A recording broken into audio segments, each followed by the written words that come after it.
Recording. Está gravando? Pois bem, meu povo, dadas devidas apresentações, vamos começar a nossa aula. Trouxe para vocês aqui, inicialmente, uma introdução à sociologia. Eu não quis começar diretamente em alguma matéria específica, em algum ponto específico, algum conteúdo específico, porque eu acho interessante a gente conversar um pouco sobre o que é a sociologia, qual o papel da sociologia enquanto ciência, para que serve, o que ela faz, né? E qual é a presença dela na nossa sociedade. Eu não consegui tirar essa barra aqui de cima, então vocês me perdoem pela ausência de ferramentas, mas vai melhorar, tá? Introdução à sociologia, né? Eu trouxe aqui alguns dos principais conteúdos de sociologia no Enem. Cai bastante nas questões, principalmente, nas questões objetivas. Agora a gente já vai falar sobre isso. A diferença entre questões objetivas e redação. Mundo do trabalho, cultura, comunicação e indústria cultural, ideologia, cidadania, movimentos sociais, os clássicos, Marx, Weber e Durkheim, economia, política, poder e Estado. São alguns pontos que mais recorrem nas questões sobre sociologia no Enem. Muitas vezes elas também são um pouco misturadas às ciências humanas, filosofia, geografia, antropologia, elas são um pouco misturadas, né? E aí a gente estuda a disciplina em si e aí começa a perceber conceitos, autores, fenômenos e objetos que são referentes a tal disciplina, no nosso caso, a sociologia, e aqui nesse curso a gente vai aprender sobre isso. Bom, sociologia para quê, né? Essa pergunta, para que a sociologia? Interpretação da realidade, né? Quando a gente vai estudar a própria realidade, né, o meio social, a vida social, a gente tem que estudar a realidade concreta, a gente não tem que estudar, até porque assim, ó, a gente para analisar uma coisa, a nossa realidade individual não é a mesma, certo? A realidade é uma só, mas a nossa realidade individual não é a mesma.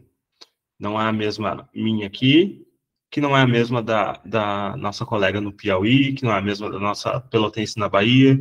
Então, são realidades distintas, com acontecimentos distintos, às vezes acontecimentos iguais, mas a realidade material não é a mesma, né? Em algum lugar,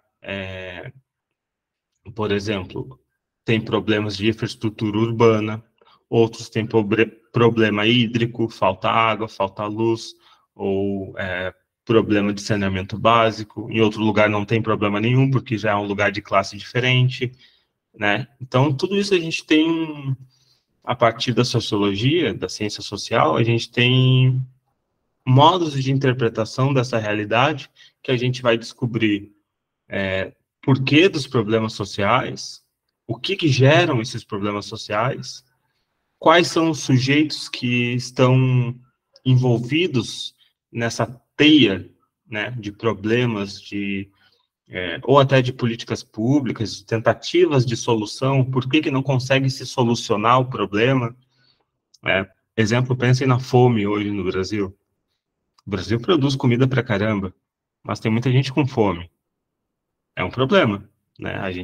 E aí, com as ferramentas, métodos, conceitos das ciências sociais, a gente consegue trazer à tona os porquês dessas questões. Tá bem, Muriel? Sociologia para a interpretação da realidade, para aprender conceitos e métodos, para ter uma argumentação científica. Aqui eu quero destacar um ponto muito importante. Cadê? Peraí. Aqui, ó. Isso aqui que eu queria trazer, que eu falei antes. No Enem, né? Claro que a ciência social, a sociologia, o estudo, ele serve para a vida, né? Para a nossa vida, para a nossa consciência, para a nossa individualidade, nosso processo de conhecimento, de construção do nosso conhecimento próprio. Mas agora, falando do Enem, a sociologia não é só perguntas objetivas. E aí é onde muita gente resvala e cai, né? Cai um tombo. Porque esquece que a redação, se vocês pegarem desde 1998 até 2022, todos os temas de redação são temas sociológicos. Estudar sociologia não é só para 3, 4 perguntas de marcar no Enem, né? Falando de Enem. Estudar sociologia também serve para embasar uma boa redação, ter conteúdo, conhecer teoria, conhecer métodos, conhecer conceitos, autores. Quando a gente tem uma argumentação fundamentada na redação, a nota sobe, né? Quando se tem citações de métodos, conceitos, autores e autoras, né? Então, olhem aí, eu separei algumas só. 2015, a persistência da violência contra a mulher na sociedade brasileira. É sociologia. 2016, caminhos para combater a intolerância religiosa. É sociologia. Manipulação do comportamento do usuário pelo controle de dados na internet. É sociologia. Democratização do acesso ao cinema. Invisibilidade e registro civil. Garantia de acesso à cidadania no Brasil. Então, assim, ó, resumindo, sociologia não é só para algumas perguntinhas de marcar, ela é super importante para a gente escrever uma redação boa, fundamentada. E aqui é importante também a gente destacar que a sociologia também ela é muito importante para a nossa consciência crítica social, né? Para a gente ter um processo de, como eu escrevi ali, ó, desconstrução, desnaturalização e desmistificação. Aquela frase clássica, a ciência derruba mitos. Então, quando a gente estuda a nossa sociedade cientificamente, a gente desconstrói coisas que são ditas e explicadas de uma forma superficial e às vezes mentirosa, para manter uma espécie de formato social que vai reproduzir o mesmo formato social que está vigente. Então, quando a gente tem uma sociedade que é racista, que é xenofóbica, que é machista, que é preconceituosa, que é intolerante, e a gente não sabe os porquês disso, a gente nunca vai sair do lugar. E quando a gente sabe os porquês, e os porquês são explicações falsas da realidade, né? Vocês já ouviram falar assim, como é que eu vou usar de exemplo? O baiano é preguiçoso, a loira é burra, o sertanejo é burro, sei lá, são várias atribuições às pessoas, aos tipos de pessoas, às diferentes pessoas, que são falsas, não são reais, é mentira, né? Mulher no volante, perigo constante. Exatamente. Isso é uma falsa realidade. Isso não tem embasamento científico para explicar isso. É falso. E aí, por que falam isso? Qual é o motivo? Por que falam isso da mulher? Por que falam isso do negro? Por que falam isso do indígena? Por que falam isso do sertanejo? Percebem que é sempre grupos sociais minoritários. E minoria, importante a gente destacar aqui que na ciência social, minoria não quer dizer quantidade. Minorias são grupos sociais que têm problemas de acesso aos seus direitos ou problemas de respeito aos seus direitos, respeito às suas particularidades. Minoria não quer dizer quantidade. Mulher é uma maioria no Brasil, mas é um grupo minoritário, porque não tem acesso ao poder, porque o salário é desigual, porque não tem tanto acesso a emprego. Agora, se a gente falar de mulher negra, é mais difícil ainda. Salário mais desigual ainda, né? Acesso aos locais de poder menos ainda. E aí a gente vai por diante. Então, mulher é minoria, apesar de ser socialmente uma maioria, em números, né? Mas a questão não é os números. A questão aqui é o acesso as relações sociais, ao respeito aos seus direitos né, garantia dos seus direitos. Então, é importante sociologia para a consciência crítica que a gente está exercendo aqui, para desconstruir, desnaturalizar e desmistificar fenômenos, relações e objetos historicamente constituídos, e esses historicamente constituídos têm um porquê, né? Sempre tem um porquê. A gente nunca vai chegar e eu vou falar que, olha, isso acontece por causa disso, porque isso acontece, mas não tem motivo, isso acontece porque é natural. Nada na sociedade é natural, né? Deixa eu ver o que a Roberta falou, peraí. Realmente, as mulheres negras são oprimidas por homens negros, homens brancos e mulheres brancas. Exato. Então, são barreiras a mais criadas pela raça, criadas pela classe social, que promovem mais opressão, mais repressão e mais dificuldade no desenvolvimento, na socialização desses grupos, né? E aí, volto a dizer, a gente estuda a ciência social para isso, para desconstruir, para desnaturalizar. Essas relações, essas opressões, elas não nascem com o sol, não caem com a chuva, elas são processos históricos que se constroem em uma sociedade, né? Machismo é uma cultura. Cultura não necessariamente é algo bom, também são coisas ruins para a nossa sociedade, como o machismo, como a homofobia, como o racismo, são processos culturais. Tudo na nossa sociedade é resultado de um processo histórico. A gente não pode, cientificamente, falar de sociedade sem olhar para o processo histórico de constituição dessa sociedade. Quando a gente olha o processo de constituição dessa sociedade, historicamente, a gente começa a compreender os porquês dessa sociedade ser assim nesse exato tempo, certo? Isso não vale só para estudar a sociedade agora. Se vocês quiserem estudar a sociedade feudalista, nós estamos numa sociedade capitalista, né? Sociedade burguesa. Agora, se a gente quiser estudar a sociedade feudalista, sem estudar a Roma Antiga, a Grécia, as navegações, a gente não vai entender por que se fundou a sociedade medieval, o porquê que a Igreja Católica dominou a Idade Média. Sem estudar a história, a gente não entende a sociedade, né? Mesmo que seja um estudo científico, né? Que é o que a gente está propondo aqui. Ciências humanas e sociais no Enem. Para além de questões objetivas, reconhecer autores, métodos, tá, isso eu já falei, né? Já falei.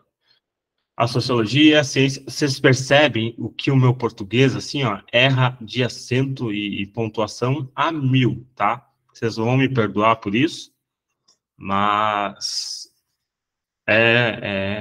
não é um ponto forte. Português e matemática, meus amigos, pois bem, ainda bem que é só ciência social.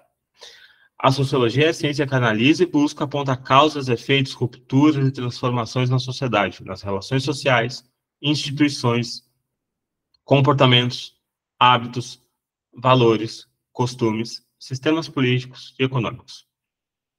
Então, assim, ó, é uma ciência indispensável para pensar o desenvolvimento humano, analisar o passado, interpretar o presente e planejar o futuro. A ciência social também não é só para analisar, mas também é para promover políticas públicas, por exemplo. Então, quando a gente precisa acabar com a... Exemplo, tá? Da minha cabeça. Precisamos acabar com a fome no Brasil. Bom, então a gente não vai... vamos plantar mais. Não sei, sabe? Não é assim. A gente precisa sentar um grupo de cientistas, agrônomos, agroecológicos, pessoal da biologia, da física, da química, pessoal das ciências sociais, da antropologia, e estudar. Olha só, a gente quer acabar com a fome no Brasil, como é que a gente vai fazer? Tem que fazer isso, isso e isso. E aí, através dessas decisões, desses resultados desse estudo, a gente vai conseguir planejar políticas públicas para que o Estado exerça o que a gente planejou, e aí a gente vai colher o resultado lá à frente e ver se deu certo. Se deu certo, foi uma ciência aplicada de forma exitosa. Ciência erra? Respondem aí para mim. Ciência erra ou não erra? Ela é falha ou não? A ciência é verdade absoluta ou nem sempre é verdade? O que vocês acham disso? Erra, né? Eduardo disse que erra. Gente, sim, porque as coisas mudam, exato. Ela erra porque as coisas mudam. Ciência consiste em testes. Perfeito. Quando a gente traz. Olha, querem um exemplo muito bom? Olha só, antes de eu falar o exemplo, já vou deixar claro aqui que a gente não vai conseguir ver toda a aula hoje. Já são. Já são. Talvez seja verdade no momento, mas depois que se atualiza, começa a errar. Claro, sim. A verdade, ela não é estanque, né? Ela não é. Como é que eu vou dizer? Ela não é imutável. Hoje eu estou falando palavras legais, viu? O que eu ia dizer? Primeiro, eu ia dizer que a gente não vai conseguir ver toda a aula hoje. Segundo, eu ia dar um exemplo. No século XIX, existia uma coisa chamada racismo científico. O Brasil, depois da escravidão, depois da Lei Áurea, depois da libertação dos escravos, dos escravizados, a burguesia nacional começou a se desenvolver e querer industrializar o país. Para industrializar o país, tu precisa de mão de obra, certo? Para industrializar, tu precisa de mão de obra. Como o país sempre foi muito racista, eles não queriam empregar os ex-escravizados. O que a gente vai fazer? Em primeiro lugar, a gente quer construir e industrializar o país. Em segundo lugar, a gente quer embranquecer o país, certo? Embranquecer. A gente traz imigrantes da Europa para cá, italiano, alemão, pomerano, né? Que o país até foi extinto, a Pomerânia, mas os pomeranos vieram para cá antes do país ser extinto. Italianos, holandeses também, enfim, pessoas brancas para cá. Por isso que a gente tem uma concentração forte no sul de pessoas brancas. Vieram para cá com a ideia de que iam ter terras, iam receber terras e tal, e tinha um processo de eugenia, que é o processo de tentar embranquecer a sociedade brasileira. Isso a gente vai ver em outro momento, a gente vai ter uma aula mais específica sobre essa questão do racismo científico. Só que, assim, o que eu queria chegar era...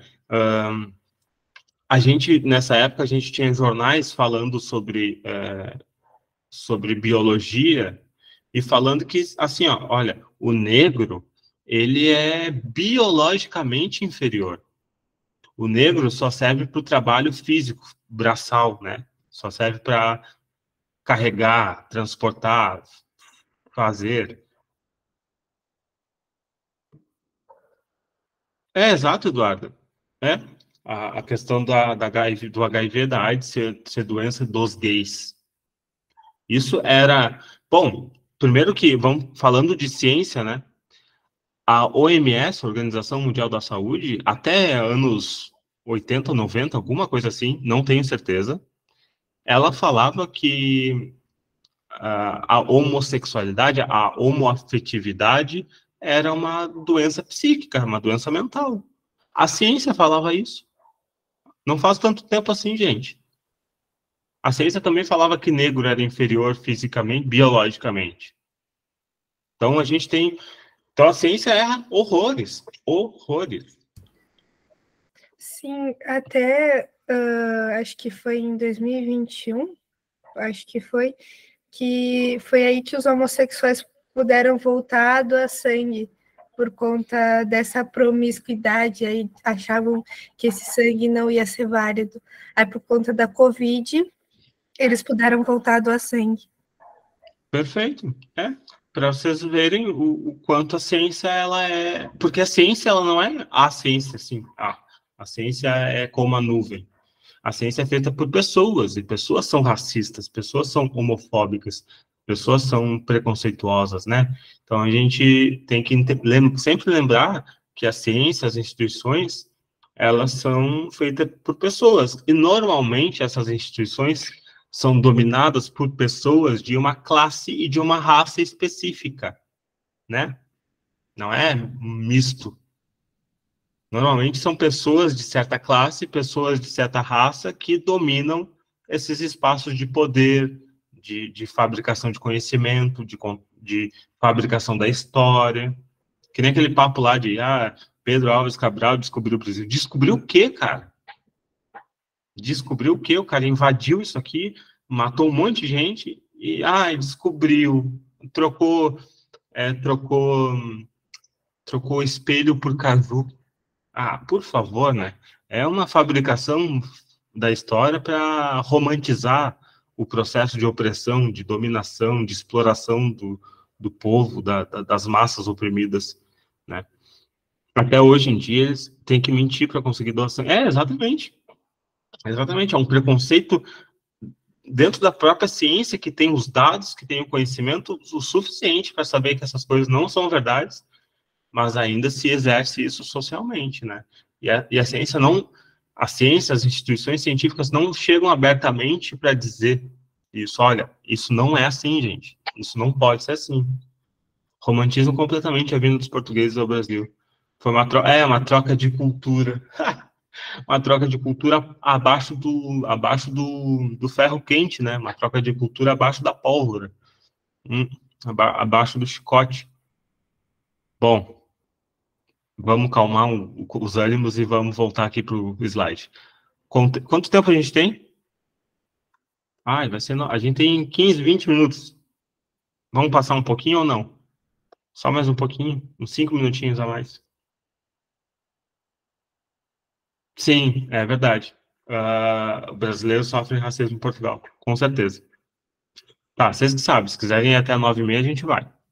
Vamos continuar aqui. Contexto histórico filosófico que contribuíram para o surgimento dessa ciência. Primeiro, eu queria falar sobre a importância de estudar, de conhecer a ciência social. Agora, eu quero trazer o contexto de como ela surge.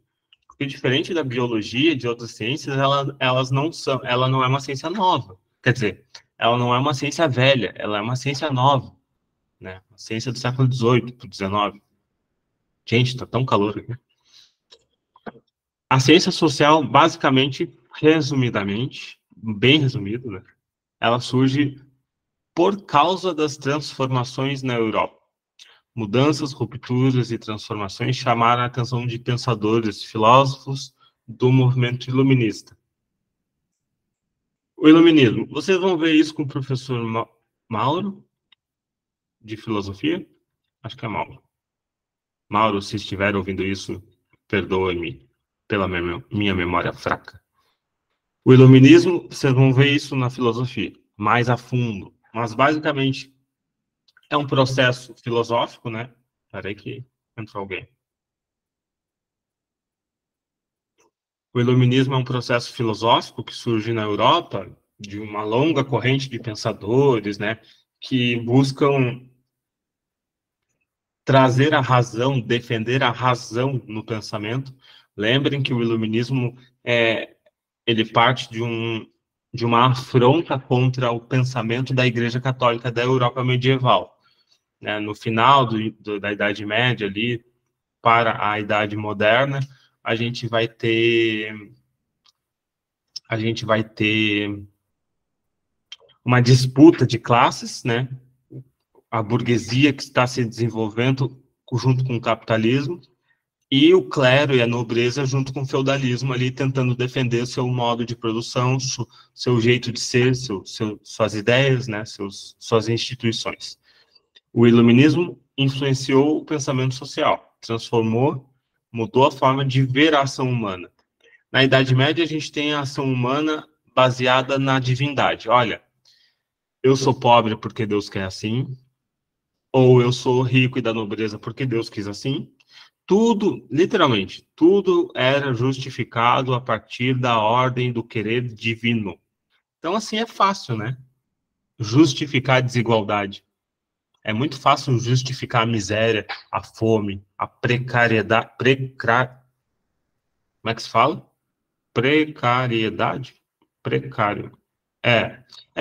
Meritocracia, exatamente. eu mereço, né? Porque Deus quis assim, e o resto que se... Então, o iluminismo, ele traz essa ideia assim, ó, olha, não é assim que funciona, meus amigos da Idade Média. Na verdade, o ser humano é responsável pelas suas ações, é responsável pelo seu efeito na sociedade. Na verdade, tudo acontece porque o ser humano faz assim. Ou seja, sai aquele estado de tutela, né, que tutela de tutoria de a Igreja Católica, principalmente, né, era a instituição que dominava a Idade Média e dava a ordem, as regras para o Estado, né, para a nobreza. Controlava a política, controlava a educação, controlava a filosofia, controlava a cultura. Então, a Igreja Católica, ela basicamente tinha um poder em cima dessa ideia dos porquês que as coisas acontecem ou não acontecem. Porque Deus quis assim e acabou o assunto. Se vocês questionarem muito, eu vou dizer que vocês são bruxas e eu vou queimar vocês, tá bom? É assim que funciona. Então, o iluminismo bate de frente contra essa ideia, gente. Bate de frente contra essa ideia sobre esse pensar social. Consequência disso foi apostar na capacidade de mudar o que era fruto do resultado. Então, a partir do iluminismo, resumindo, se começa a pensar assim, não, peraí, essas coisas acontecem porque a gente quer que aconteça, que a gente faz isso. Então, se a gente fazer diferente, a gente consegue mudar as coisas, né? Então, a gente tem lá a Idade Média, com o clero e a nobreza no poder, a gente tem uma classe que surge ali dos comerciantes, que viria a se tornar a burguesia, né, uma classe dominante depois da Revolução Industrial, mas até então era uma classe pequenininha também. Né? E tinha escravo, tinha servo, principalmente. O trabalho era servil, não era assalariado, toda essa questão aí, que a gente vai ver em outra aula sobre só trabalho. A gente vai ter uma aula só sobre trabalho na história humana da sociedade europeia e brasileira. Por que a gente estuda a Europa? Porque, né, a nossa colonização é europeia, por isso que a gente tem que estudar o passado europeu, para a gente entender como que a gente chegou até aqui nessa beleza que a gente vive. As injustiças, sofrimentos causados pela desigualdade, era tudo justificado. Com o pensamento do iluminismo, com a razão, né, passa-se a questionar essas questões. Olha, dá para resolver essas questões, é só querer. Né? Então, aqui, ó, principais mudanças promovidas pelo pensamento iluminista. A gente vai ter essas mudanças num período longo de tempo, não foi do dia para a noite, né? Não teve acordei e não quero que a Igreja Católica se meta na ciência. Não, a gente tem um processo longo, de período longo, de luta, né? Mesmo pela defesa desse pensamento, pela defesa da filosofia em si, e combate à Igreja Católica, né? Então, o pensamento iluminista negava a origem divina da monarquia. Primeiro, a monarquia, e olha só, não esqueçam que a Inglaterra ainda é monarquia, que a Espanha ainda é monarquia, que a Arábia Saudita ainda é monarquia, que o Canadá ainda pertence à Inglaterra. Não esquece que a monarquia está aí ainda, hein? Então, o iluminismo vai dizer assim, olha, a gente nega essa origem divina dos reis, da monarquia. Por quê? Qual é a justificativa? A minha família é a família real, eu sou o rei, porque Deus quis assim. É isso. Essa era a justificativa, e essa é a justificativa da família real inglesa, por exemplo.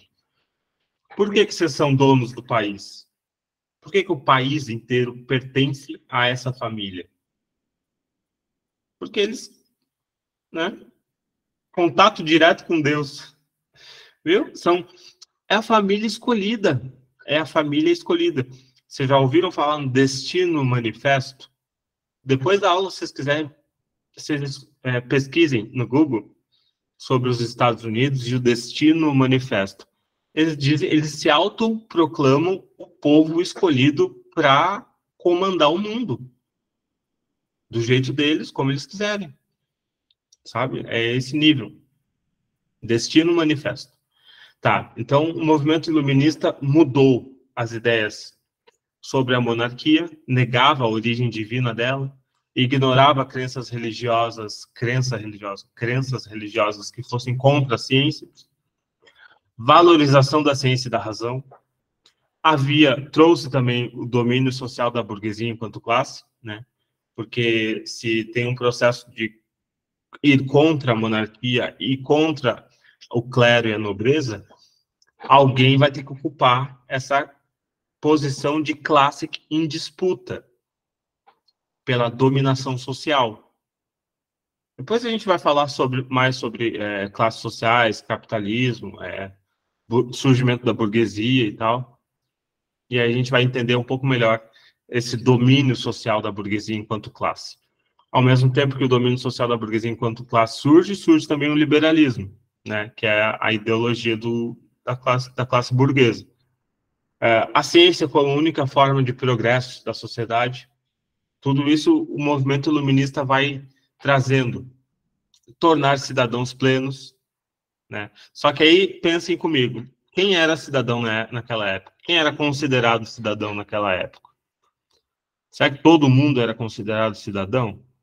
Ou será que seriam homens acima de 21 anos, proprietários de terra? Cidadão era homens acima de 21 anos, proprietários. Mulher, só se fosse casado ou de família. Mendigo, escravizado, servo, criança, a classe camponesa, a classe proletária que surgiu depois. Até então, ninguém era considerado cidadão. Liberdade de expressão, que seria expressão, mas eu esqueci de botar 2 S, tá bom? Eliminação de privilégios da nobreza e do clero. Então, existia um combate muito forte do movimento iluminista, desses filósofos, desses cientistas, contra a nobreza, contra o clero, contra a Igreja Católica, contra a monarquia europeia, né? Ao mesmo tempo que era contra eles, estavam alavancando uma classe que viria a dominar depois da Revolução Industrial e da Revolução Francesa a sociedade, que seria a burguesia, né? A burguesia é uma classe revolucionária nesse tempo, e aí quando ela ocupa o poder, ela deixa de ser uma classe revolucionária e passa a ser uma classe reacionária, uma classe conservadora, que busca conservar o seu poder. Então, enquanto a gente tem a monarquia e a nobreza quanto classe, a classe burguesa é revolucionária, porque ela quer revolucionar e ocupar o poder. Quando ela consegue fazer isso na Revolução Industrial e na Revolução Francesa, ela deixa de ser uma classe que quer revolucionar para ser uma classe que quer manter. E aí ela deixa de ser a classe revolucionária, e a classe revolucionária é a outra classe. É a classe trabalhadora, é o proletariado, que ainda é a classe explorada. Antes era o outro que era explorado, agora é ela que é explorada, e se torna a classe revolucionária, né? Então é um processo de ocupar o espaço um do outro. Tá, esse é o movimento iluminista. A gente vai ter um processo de transformação social. Lembre-se que a gente está falando aqui do surgimento da sociologia, da ciência social. Vocês estão entendendo? Ou está muito rápido, está muito difícil, está muito complicado, ou está ok? O que vocês estão achando aí? Porque se vocês deixarem, eu vou falando e não paro.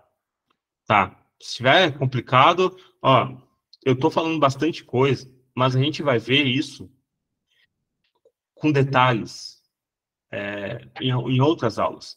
Aí a gente vai ter aula só sobre trabalho, a gente vai ver esse processo do trabalho, a gente vai ter só sobre religião, a gente vai ver esse processo de dominação da igreja, a gente vai ter aula sobre burguesia e proletariado, a gente vai ver essa disputa de classe que está presente até hoje. Então, a gente vai ver na história e vai ver até hoje, na história e até hoje. Então, se estiver muito rápido, muito difícil, o que eu quero trazer aqui para vocês é os motivos, os porquês que surge uma nova ciência, que seria a ciência social, que é a ciência social, que é a sociologia, né? Então, Primeiro teve até aquelas transformações filosóficas, do pensar, do como pensar a sociedade. Pensem comigo assim, ó. Foi um processo longo de história que foi se transformando o jeito de pensar a sociedade. Então não é algo do dia para a noite, né? É um processo que vai de geração por geração e que começa a se questionar, olha, tia, bem gaúcho, né? Olha, tia, na Europa no século XVIII, olha, tia, essa nobreza e esse clero tem muito poder, tem muita riqueza, os camponeses estão passando fome, os camponeses não têm terra. Pô, isso está errado, né? Tem alguma coisa errada aí. Ah, mas é Deus que quer assim. Pô, será mesmo? Quem é que disse isso? Ah, são eles. Será que eles não estão dizendo isso para justificar? Para justificar esse poder? Justificar essa regalia toda? Não, a gente tem que pensar outro jeito de organizar essa sociedade. Então, o movimento iluminista basicamente começou a fazer isso, a tentar questionar um pouco o poder, a dominação que a Igreja Católica, que é o clero, que a nobreza tinha em cima da sociedade europeia. E o movimento iluminista foi uma fagulha, né, de dúvidas, de questionar, que a sociologia vai trazer consigo, que a ciência, no geral, né, antropologia e outras ciências humanas, vai trazer consigo também de questionar, de explicar. Mas não é explicar porque Deus quis assim. É explicar materialmente. Vamos comprovar, vamos botar no papel, vamos analisar, né? Vamos fazer ciência mesmo, não é ciência à base do que eu acho. Então, assim, a Revolução Industrial, primeiro a gente tem o processo da transformação do pensar, né, pelo movimento iluminista. E influenciou muito os questionamentos nas massas, no povo. Depois a gente tem a ascensão da burguesia como classe dominante, a gente tem a Revolução Industrial como mudanças no modo de produção, isso a gente vai ver também mais à frente, mas a questão é, se deixa de produzir do jeito que se produzia na Idade Média, o trabalho artesanal, o trabalho a partir da necessidade, e passa a se transformar, passa a se produzir em grande escala e sem basear a produção na necessidade e sim no consumo. Muda-se a ideia em relação à produção, ao trabalho, ao consumo. Então, a gente tem transformações no modo de produção. Do feudalismo para o capitalismo, a gente vai ter uma ruptura.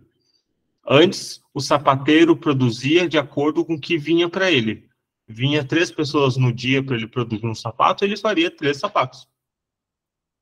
Agora não. Agora o sapateiro vai fabricar 20 sapatos por dia e ele nem sabe quem vai comprar, se alguém vai comprar ou se não vai comprar. Os sapatos também não são deles, do sapateiro. Ele só produz, ele trabalha. Agora o sapato pertence ao dono da fábrica. Não pertence mais ao artesão, no feudalismo, por exemplo, né? Com o capitalismo, o sapato, o tear, o espaço, a oficina, não é mais do sapateiro. O sapateiro é só mais um trabalhador. Agora, tudo pertence ao burguês, que é dono da indústria. Então, a gente vai ter essa diferença, a gente vai falar mais a fundo sobre isso depois também. Transformação do modo de produção. Transformação urbana, aumento das cidades. A indústria surge, a indústria precisa de gente para trabalhar. Gente que trabalha consome, a cidade aumenta. Surgem novos comércios, surgem hospitais, escolas, surgem tabacarias, surgem livrarias, que antes não existiam na Europa. Quer dizer, claro que existiam, né? Claro que existiam. Só que não era numa concentração de tanta gente assim. As cidades tinham concentração urbana, principalmente nas cidades da Itália e da Inglaterra, que foram o início da expansão comercial mesmo, assim, como é que eu vou dizer, da raiz da burguesia, que ela vai se tornar uma classe comerciante mesmo, na Itália e na Inglaterra. Na Inglaterra estoura a Revolução Industrial, né? O invento da maquinária, da máquina a vapor, e a ideia de produzir em larga escala para depois vender, e não vender e produzir. Né? Produzir e vender a demanda, assim. Com a Revolução Industrial, primeiro a gente viu lá o Iluminismo, vamos voltar. O Iluminismo mudou o jeito de pensar e questionar. A Revolução Industrial mudou a materialidade. A materialidade. Mudou a produção, mudou o jeito de se trabalhar, o jeito de se receber dinheiro, né? Aumentou as cidades, surgiu novas relações sociais e relações de trabalho. Surge o trabalho feminino urbano, que até então não existia. No feudalismo a gente não tem um trabalho feminino urbano. Poucas artesãs que faziam tapetes e vestidos, mas a maioria do trabalho era dominado pelo homem. Aí agora, no capitalismo, na Revolução Industrial, a mulher passa também a trabalhar na fábrica. Por quê? Começou a ter guerras e conflitos e não só, né? Não só. Também pela necessidade de mão de obra. Mas principalmente porque em alguns períodos houve guerras na Inglaterra, que a Inglaterra participou, e os homens tiveram que sair para a guerra. E aí a produção, né, gente, não pode parar. O burguês tem que lucrar. Né? Aí, chama as mulheres, vão botar a mulher para trabalhar. Aí, coincidentemente, por acaso, descobriram que a mulher tem tempo na chamada? Não pode? Onde tu viu isso? Ai, meu Deus. O professor aparece em cima, tipo, em 10 minutos a chamada encerra. Aparece uma listra azul. Tá. Mas, enfim, a gente vai parar por aqui, e aí, na outra terça lá, a gente continua e vai conversando sobre isso. Mas a questão, assim, ó, o que eu tava falando? Tá, o trabalho feminino. A mulher passa a entrar para a fábrica e trabalhar também. E aí, coincidentemente, eles descobrem que a mulher sabe trabalhar, tanto quanto o homem, sabe? Assim, ó, uau, como é que pode, né? Aí, ao mesmo tempo, olha que interessante, quando a mulher começa a trabalhar, ela começa não que ela não se questionava antes, não é isso. Quando a mulher começa a trabalhar e participar da vida urbana ali, fora da cadeia doméstica, vamos dizer assim, que é uma cadeia, né? Fora da exploração doméstica, apesar de que a mulher trabalhava na fábrica, ia para casa e tinha que cuidar da casa e fazer tudo de novo, né? Então, era dupla. Bom, ainda é, né, gente? A mulher ainda sofre dupla, tripla jornada de trabalho, né? Então, a gente está falando de 1800, mas 1700, mas a exploração é a mesma, né? Trabalha o dobro e ganha a metade, e às vezes nem isso mesmo. Então, assim, a mulher começa a ir para a fábrica, começa a trabalhar, e aí começa a surgir os movimentos feministas na Inglaterra, né? Porque a classe trabalhadora é uma classe diferente da burguesia. E a classe trabalhadora tem demandas e necessidades diferentes da burguesia. Então, quando a mulher começa a ir para o trabalho, a mulher começa a se organizar politicamente. E aí surgem os movimentos feministas, movimentos pelos direitos das mulheres.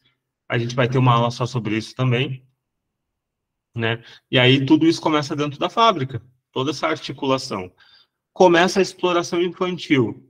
Criança tem dedos pequenos, mãos pequenas, elas são ótimas para arrumar parafuso e arrumar máquina. Criança trabalhava tanto quanto adulto. Até porque a ideia de criança na época, 1700, 1800, era que criança era um mini adulto. Não era que criança era uma criança. Que criança era um mini adulto e tinha que trabalhar também. Tanto que as mulheres trabalhavam grávidas e quase paria nas... Gente, tem um museu na Inglaterra que mostra uma parte da fábrica da Revolução Industrial, que tem cestos de madeira com palha, onde as mães colocavam as crianças para dormir, para poder ir trabalhar e cumprir hora. Então, era uma exploração brutal. Era, né, gente? Não é mais, né? Não tem, não tem vinícola aí com trabalho escravo, né, gente? Coisa linda. Mas, enfim, era e é uma exploração absoluta da classe trabalhadora, principalmente da classe trabalhadora negra. No caso da Europa, da Revolução Industrial, seriam os imigrantes, seriam os camponeses, que seriam os mais, e mulheres, os mais prejudicados, os mais explorados, né? E aí, graças à exploração... Bom, tanto que assim, ó, as fábricas não tinham janela para as pessoas não verem a luz do dia e não terem noção de quanto tempo passou para trabalhar. Então, era fechado, as pessoas trabalhavam 14, 16, 18 horas por dia, sem direitos, sem nada de direitos, não existia direitos. Os direitos trabalhistas começam quase junto com o movimento feminista ali, com reivindicações, voz, direito político, direito social, né? Salário, férias, auxílios, né? Diminuição da carga horária de trabalho, porque a partir de uma concepção, né? Aí surgem os partidos comunistas que começam a fazer força nessa briga por direitos, né? E aí cientificamente, Marx desenvolve métodos de análise da sociedade, e aí os caras falam assim, cientificamente, assim, todo mundo pode trabalhar menos, produzir mais e distribuir tudo. E aí, patrão, vocês vão fazer o quê? Ou a gente faz greve para tudo, ou vocês vão ter que atender nossos direitos. Vocês podem ver na história, toda vez que a classe trabalhadora tenta requisitar direitos, os burgueses falam assim, não, isso vai entrar em crise, vai entrar em colapso a economia. Aí tem greve, aí eles conseguem os direitos e a economia não entra em colapso. Tá? É sempre o mesmo papo. Criança não pode deixar de trabalhar porque a economia vai entrar em colapso. Aí não entrou. A gente não pode dar direitos trabalhistas porque daí a economia vai entrar em colapso. Não entrou. Então, a gente tem sempre essa briga, a velha e boa luta de classes, né? Hoje em dia, a gente trabalha 8. Em outros países, os caras trabalham 6, 4 horas, trabalham de segunda a quinta, ou segunda a quarta, dependendo do horário. Pura exploração, pura exploração. Eles trabalham demais. Na Ásia, eles trabalham muito também. Produzem muito e não tem muito sentido isso. Tá, então a Revolução Industrial trouxe essas mudanças, tá? E aí a gente tem o que eu falei ali da produção e tal, como era e como passou a ser. A gente tem o maquinário a vapor, né, que a burguesia vai desenvolver e vai começar a dominar a produção. O trabalho se torna assalariado, né, que antes era o trabalho servil. No feudalismo não existia trabalho assalariado. Era o trabalho pela servidão ao senhor dono da terra, e ao rei e a Deus, né? Servir a Deus. Era essa a legitimação. Botei umas imagens aí para vocês olharem, é criancinha ali. A expansão urbana, as cidades crescendo perto dos portos, né? Isso a gente teve esse fenômeno aqui também, perto dos portos, as cidades cresceram primeiro, depois foram indo para o interior. Então, essas transformações... Que horas são? Tá, mais 5 minutos. Então, essas transformações materiais e comportamentais vai ser desenvolvida principalmente pelas revoluções burguesas. Revolução Industrial, Revolução Francesa. Tá? Revolução Industrial mudou trabalho, modo de produção, a exploração, a inserção da mulher no meio do trabalho, a exploração infantil, aumento das cidades. A Revolução Francesa. Eu até botei aqui, eu acho. Peraí. Ó, Revolução Industrial. Ascensão da burguesia e o surgimento do proletariado, duas classes, né? Uma classe faz nascer a outra. Máquina e... Só que assim, né? Aquilo que eu falei antes, a burguesia era uma classe revolucionária, deixa de ser. Aí agora o proletariado se torna uma classe revolucionária, como é até hoje. Então, por isso que Marx, principalmente, falava da ditadura do proletariado. Porque existe uma ditadura burguesa. Porque é a burguesia que comanda e decide como vai funcionar as coisas. No socialismo, é a ditadura do proletariado. E aí é a classe trabalhadora que manda e que decide como vai ser as coisas. Por isso que é uma ditadura no sentido conceitual da questão. Se misturou muito, se vulgarizou muito a ideia de ditadura nesse conceito, porque aí hoje a gente fala de ditadura, a gente pensa na ditadura militar, né? Que foi um golpe de Estado, tal, que ficou 21 anos e perseguiu e matou gente de esquerda, né? Mas, enfim, é outro sentido de ditadura, entendeu? Tanto da burguesia quanto do proletariado. É outro contexto, isso, exatamente. É no sentido de, olha, a gente que dita as regras, ditar as regras, ditadura. Não que a ditadura militar não foi uma ditadura, né? Mas foi uma ditadura em outro contexto. Não foi num contexto de classe, sim num contexto golpista mesmo, militar. Então, a Revolução Industrial trouxe essas mudanças.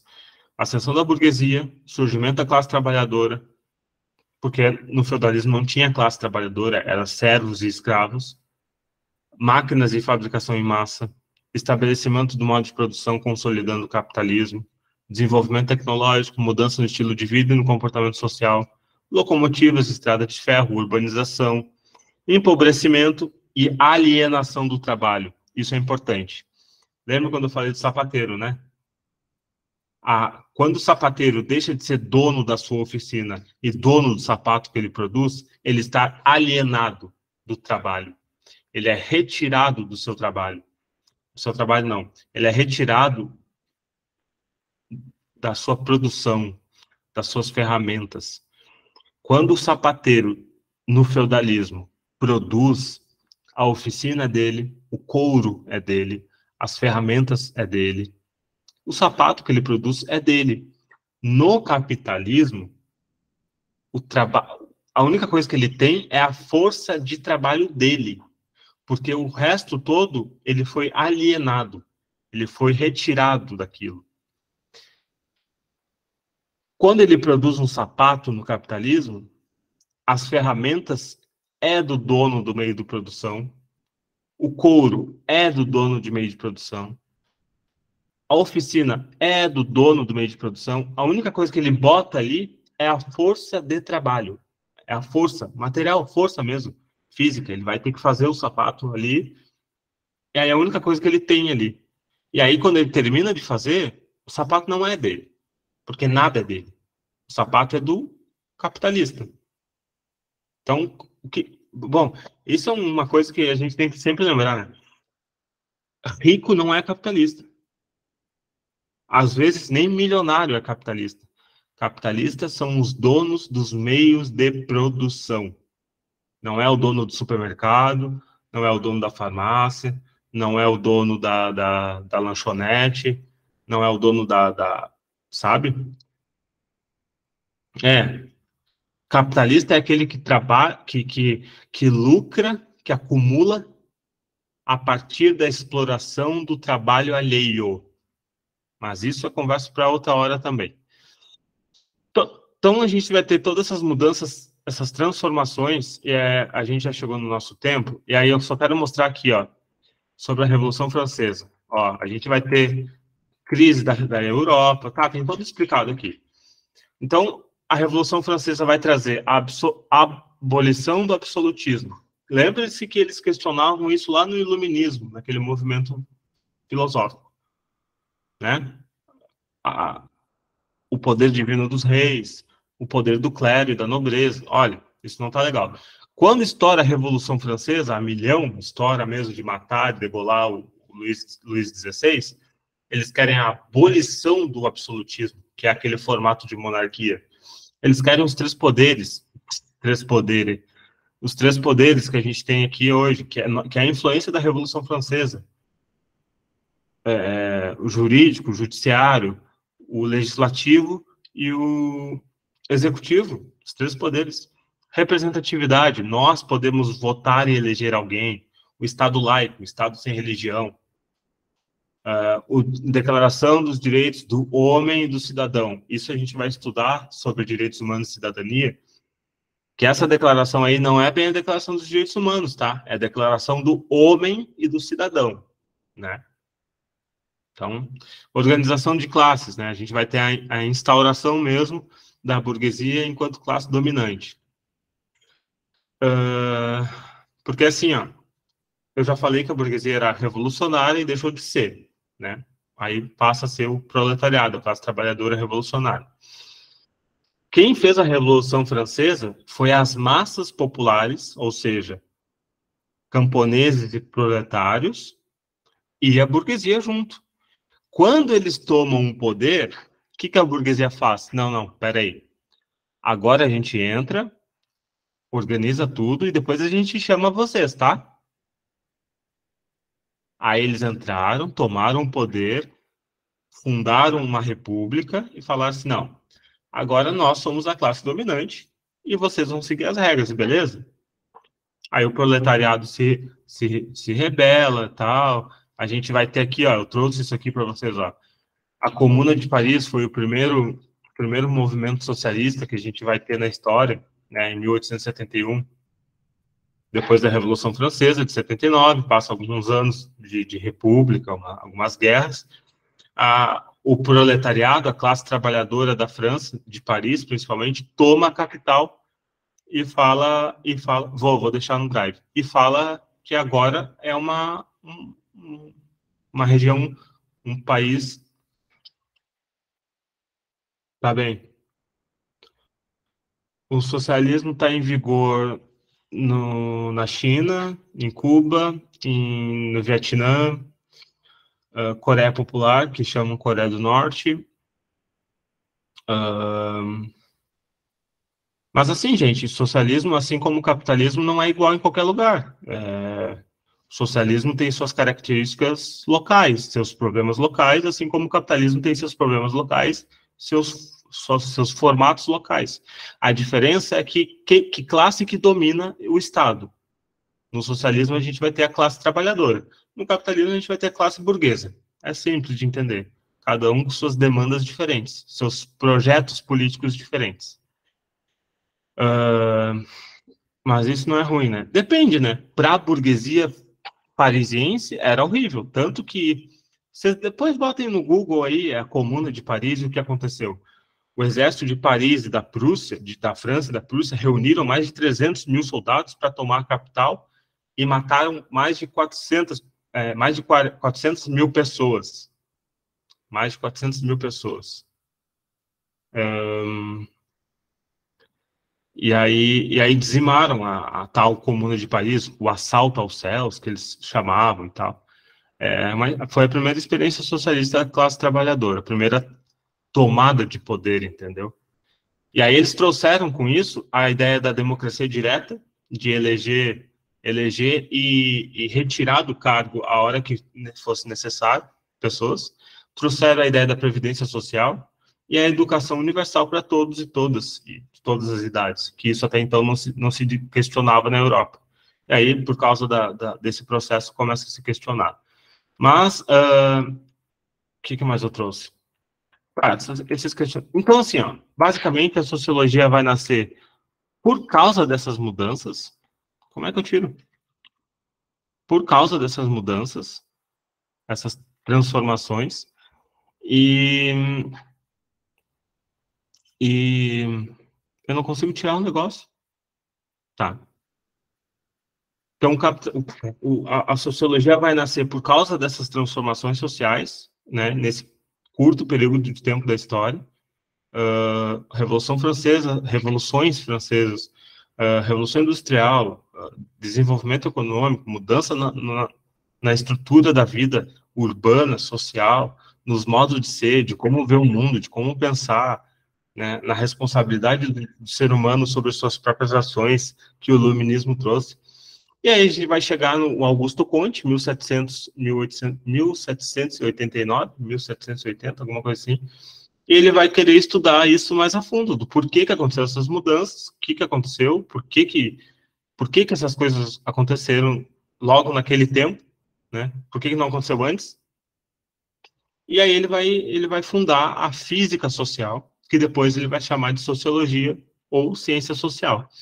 É assim que nasce a ciência social. Mais além, a gente vai discutir, vai trazer esses temas de novo, só que mais fragmentado, e vamos dialogar mais a fundo sobre cada ponto específico desse processo todo de mudança que a gente viu, e como a sociologia analisa tudo isso, como a ciência analisa tudo isso, de forma mais aprofundada nesses temas, tá bem? Passamos do horário, e vocês me perdoem o atraso aquela hora, e qualquer dúvida, qualquer coisa, mandem lá no grupo, e a gente se vê na próxima terça, sem ser na próxima, na outra, Kel. Tá bem? Qualquer coisa, manda no WhatsApp lá, e é isso. Beijão, cuide-se, tomem água, hidratem-se, e era isso. Tchau pra vocês. Boa noite, boa noite, boa noite.